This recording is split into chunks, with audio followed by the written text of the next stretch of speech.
Please be seated. In our congregation today, we have some mighty preachers from Atlanta, so welcome. And I sure do wish Stephen were preaching today, but here we are. If any of you read the news, and I bet that some of you do, if there was ever a week to claim the matriarchy, this would be the week to claim it, the world, for something else, and especially in these days after Easter. The theologian James Allison writes about resurrection that this is the interruption of violence itself as a necessary thing, a necessary idea that makes meaning and that binds people together. That violence is necessary for justification or repair or binding communities. Violence is necessary for society to function. So this draws on the writing of René Girard, who believed that and wrote that violence, sacrificial violence, as you can see in the Bible, and the mimicry of violence in society by each of us is a driving force in society. And we see the consequences of that in a week like this in this country. But Girard says that it is a requirement, or maybe even the belief in the requirement of sacrifice, and Allison says this is over in Jesus' resurrection. Repair in other ways is possible.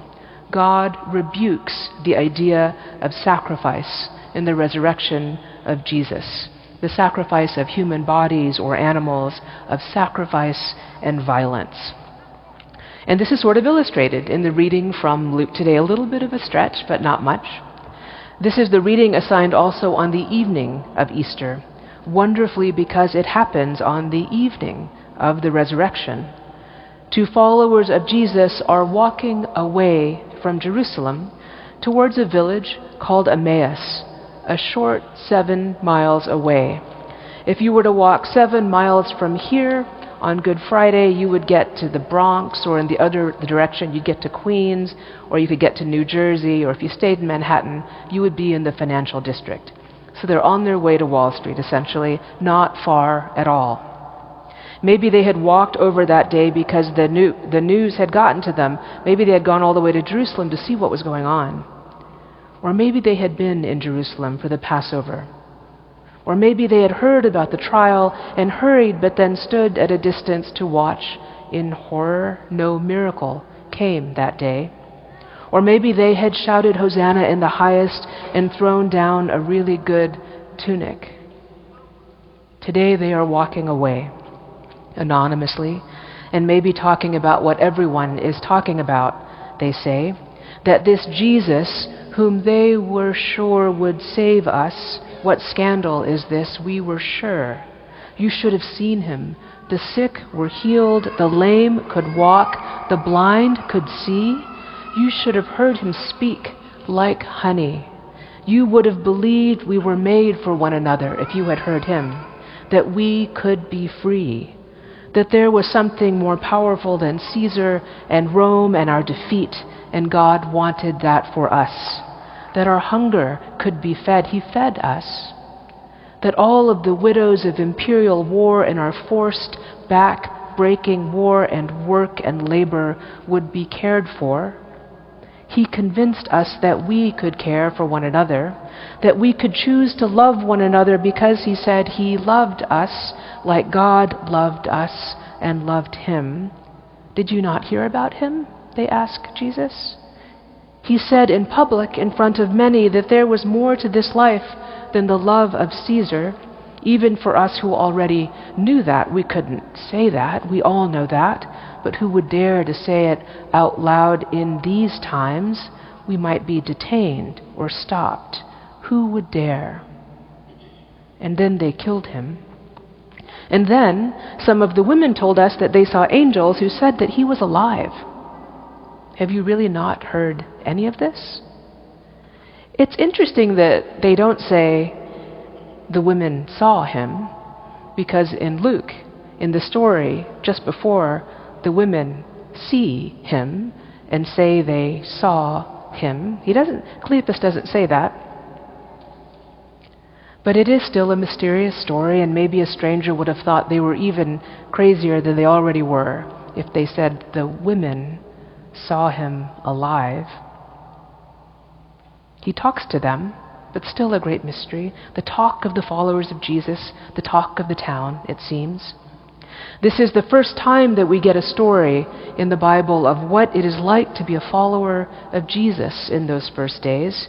It is later in Acts and the letters of Paul that we start to hear about what those first Christians were like. The first witness we get after the first women and the disciples is Cleopas.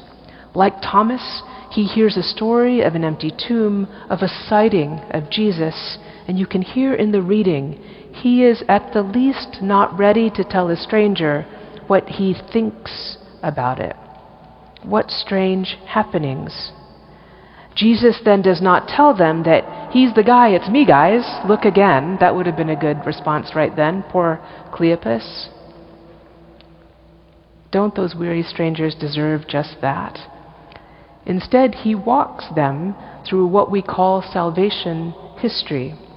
The history of biblical stories that tell the people one is coming, like Moses, because it is not just Egypt that enslaves, but life itself, power itself, violence itself, suffering, abuse, all of it limits our imagination of who we are and who we can be, warp our vision, cause so much harm to tender human spirits that our enslavement to evil, our subjugation to it, may seem like the only way. Will it be war or precarious finances? We are told in work that we don't get to be good because our structures, the money and proximity to resources can cause people to almost malfunction, to stay close to influence. Our economy does that by ensuring that the majority don't have enough so that even those that do can never stop seeing that it could all fall away, and acting like that as well, mammon, the Bible calls it. And so we will accept the sacrifices the system requires because we cannot imagine another way. There is not time to imagine. We are frantically trying to keep up, all of us. In today's reading, Jesus says, let me tell you the story of your freedom in the cool of this evening as we walk to the mysterious Emmaus. And he starts with Moses, the baby born doomed to enslaved Hebrews in Egypt, and he tells them their story through the prophets. If you wonder what that story would have been, just go to Acts. The disciples repeat it in Acts like a litany of righteousness and power. It is why some of us talk about almost nothing else. Why is there a church, friends? Not to negotiate how to do church or to make church bigger, though I'm absolutely for that. There is a church because there is this story that Jesus comes back. And whatever I believe that artifact we have are these stories. And today, when deciding how he will tell these followers who do not know him well, when deciding how he will tell them who he is, Luke does this, and Luke does it over and over and over in Acts. He tells the story of the great acts of liberation in their history, in their spiritual history, in the story of God with them. Now, there are plenty of other stories to tell in the Bible, some brutal and violent ones that the defense secretary could have used instead of Ezekiel 25:19, which does not exist. You don't have to go to a fantasy movie script to find violence in the Bible. It's everywhere. The Bible is as gory as today's stories of sites online where men coach one another to abuse women. Literally almost biblical in scale. Why do so many people ask for expansive language in church and liturgies and music? Because of this very real world of violence against women granted to men, often in the home. 1 in 3, some say, 1 in 4, where it is known. We are taught how to avoid it, most of us, and manage it, and what happens to us if we do not, who will believe us, not because we don't believe that things like that happen, but because it is everywhere. What can we do? Womanist scholars say Jesus is the one who stays near to us then, when the footage is shown, when the trial happens, when she wakes up at the wrong time, when she tells her mother? No matter what happens, God is with us, womanist scholars say, resurrection tells us, because God was physically humiliated in Jesus' crucifixion, stripped and naked and tied and nailed to wood to be mocked, and served wine to forget. That is the story. That abused body returned and spoke to a woman, remember, to women and men who saw his humiliation and said, "This Jesus, I am back, as a witness enfleshed, a bread eater like you. We will dance in new life, resurrected life, regardless of what has happened to us."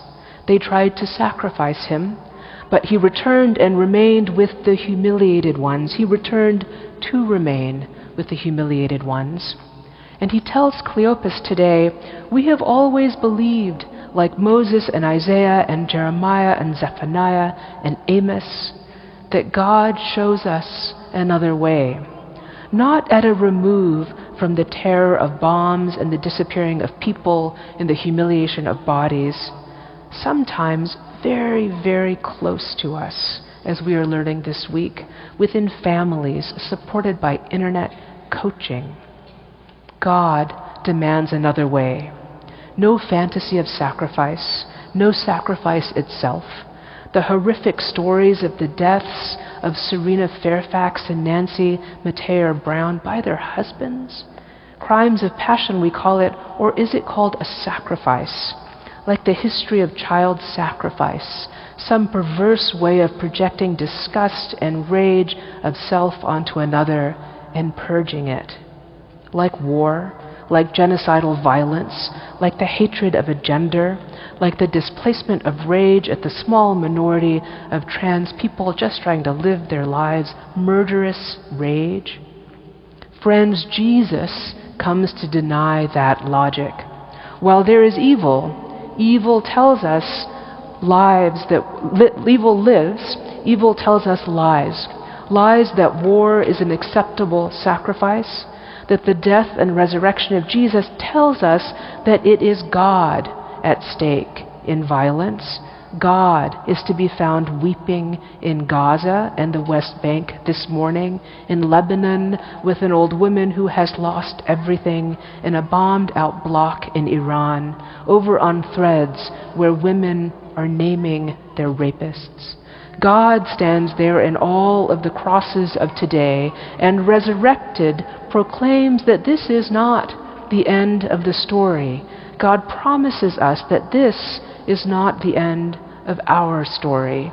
None of this is necessary or essential. We can choose to be on the other side, and so we must. Like the prophets, we proclaim that justice, like falling water, is waiting for us. Righteousness, like the rain outside, in abundance, blessing, life flourishing, and everlasting. This week, Agnes Gunn will be buried from this great cathedral, a great New Yorker and world citizen. And you will see on these art walls, which I suggest you go over and look at, a few samples from Art in Schools, her signature program in the New York public schools. In response to arts programs being cut out of school curriculum, she raised the funds and sold pieces from her own collection to fund art classes. If you look at these vibrant images, you don't even have to get close to see them. You can see them from where you are, but go get close. They're stunning. You can see fresh imaginations emerging in the way the world looks to small eyes and small hands, us in the view of those who depend upon us. They cut out the imagination class to ensure that there was spelling and math, skills now completely owned by artificial intelligence. But they cut out the work of developing an imagination, of vision, which is where we dream of justice together, where we hope and laugh and rest. Imagination, not entertainment or social respectability. Imagination, to sing or write or dance like a prophet of what must come soon. Jesus reminds the people on that road to Emmaus of the prophets that say, wasn't Jesus like that? Did he not teach and heal and love us like them? They say, yeah, of course. Please stay a while. Eat with us. Please don't leave, inspiring stranger. And when he takes the bread and says the blessing and breaks it, they see their beloved. They got to see Jesus at the table with them, prepared by the words of the prophets, prepared by the love and hospitality that emerged from them because of those words. They sat at the table with Jesus. They had been walking for miles with Jesus, but they didn't know. But when they were ready, they saw him. Like you, I wish to see Jesus. I was in a place once where you could see animals, and every morning in the Jeep they would ask us what animals we wanted to see. I thought it would be amazing to see anything, so I never had anything to offer. But on the last morning we were there, the guide said it was a very good day. They had already seen animals out there. What did we want to see? I was with bishops from Sudan and South Sudan and their wives that day. They started to name lions, giraffes, hippos. It was pretty unlikely, I thought, as they were speaking. It's pretty ambitious. It got pretty exciting to hear, and then as we were driving to see, we saw a giraffe beautifully gliding right through the trees. We saw absolutely everything they asked to see and more. Excited, and I got pretty excited. I said we should have asked to see Jesus. But of course we can, because he comes to us in every story of violence. Violences he rebukes, but whose victims he will never abandon. He stands there. He stands there. He kneels there to remind us that he is with them. We will see him there. And he comes to us here in bread and wine, like that first day, whenever our hearts are warm, our imaginations kindled by the art of the prophets. Amen.